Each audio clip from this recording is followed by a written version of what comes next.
g'day. I didn't see you there. Yeah, hey, welcome to Moonlight. Here, and this is the old Moonlight town site from the 1880s.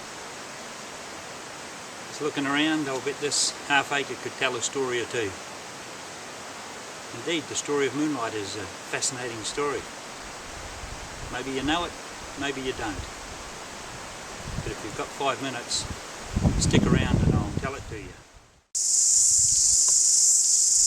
From Scotland shores they say he came, yet far from those highlands would he earn his fame.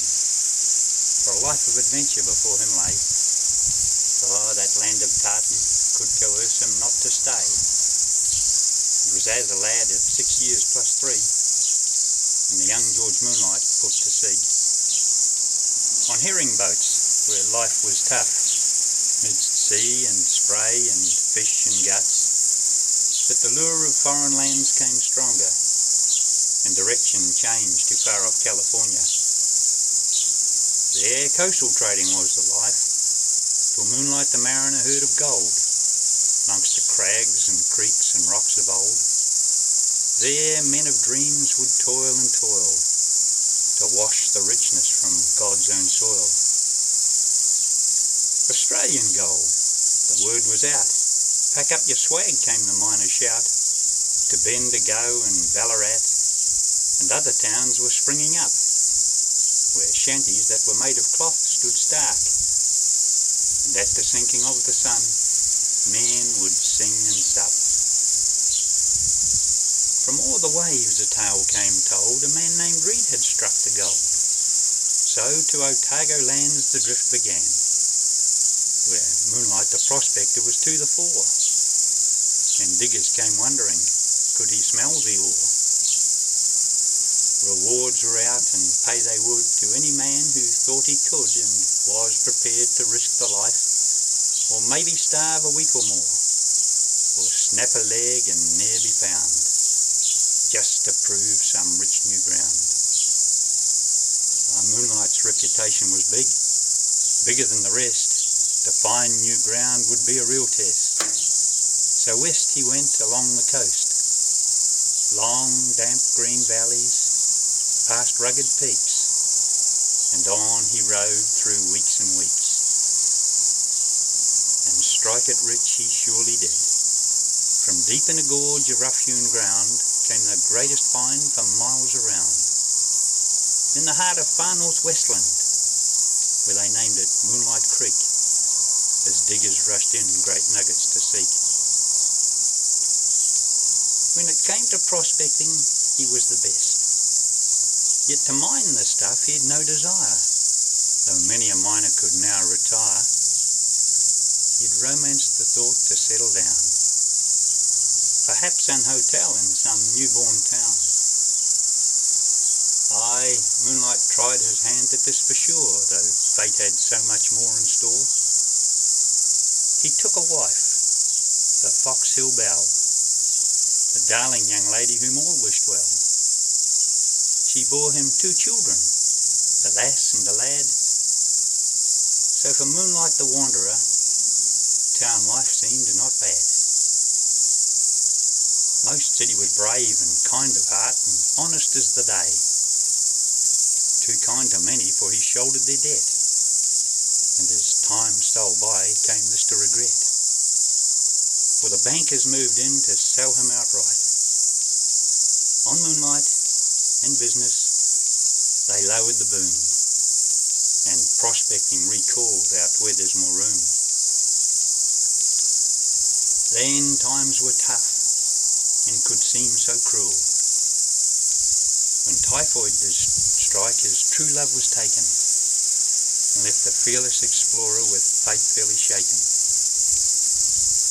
But life must be lived, and gold be found, so away he did set to seek out new ground. Away back in the hills he'd been gone so long, till a mate did appear to report something wrong. Now Totty, his daughter, was anxious. He must be delayed. Though the mate said, I've looked in all places we'd stayed. Word drifted out. Moonlight was lost. and as friends began to gather round, they reckon that search he has to be found, for the bush is cold and damp about now. Though Moonlight has strength, instinct and will, still a whisper goes round, exposure can kill. Now Totty was fearful, her pa was in need, laying deep in the forest, bone broken, praying for help or wounded to bleed. What should be done? Someone should ride. The law must be summoned for help up north by the tide. So Totty, she gives no more thought to the strife and lightly mounts up with heartbeat so quickened. God speed this ride for dear life. Like racing the wind, her steed thunders on through rapids on rivers and skirting the bogs, past trees upon trees over mossy old logs, or hill down dale past Cobb and Co's coach, while friends await, passing the time and speak of her courage beyond reproach. Daylight fades, the night beginning to meet, as Totty rides home near exhaustion, and townfolk they gather to greet. 150 miles, she's shown great courage today, and as some men they lend her from her horse, there seems to echo some ghostly applause. The constabulary came to visit the scene, and they tried to determine where Moonlight had been. They searched and they looked and they called for days, but luck was so fickle it would not go along. Now the chances seem slim for the time he's been gone. Jack Tarrant arrived and he'd been a good mate. He'd go searching alone before it's too late. He searched and he called and listen. Was that a twig crack? Can you hear me, my friend? But alas, no answer comes back.